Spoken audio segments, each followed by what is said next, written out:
Telugu Desam party ఈ దిక్కుమాలిన కూటమి ప్రభుత్వం ఎంత దుర్మార్గంగా ఏలుబడి సాగిస్తుందంటే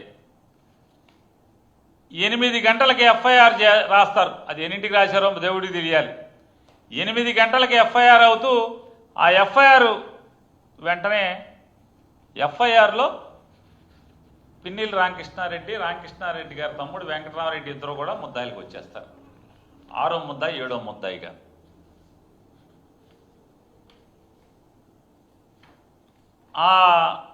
ఎవరైతే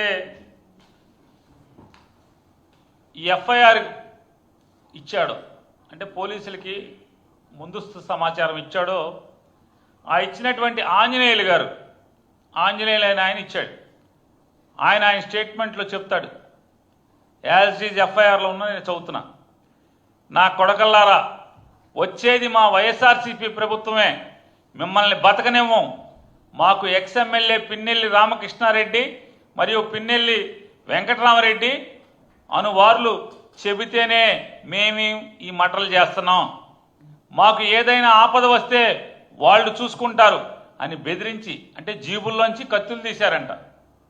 కత్తులు తీసి చచ్చిపోయిన వాళ్ళిద్దరు పక్కన ఉన్నతో కత్తులు చూపించి ఇది చెప్పారంట.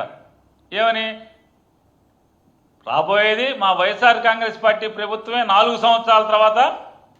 వీళ్ళేమో తెలుగుదేశం వాళ్ళు, చంపేసిన వాళ్ళందరూ తెలుగుదేశం వాళ్ళు. బెమ్మారెడ్డితో తిరుగుతారు రోజు.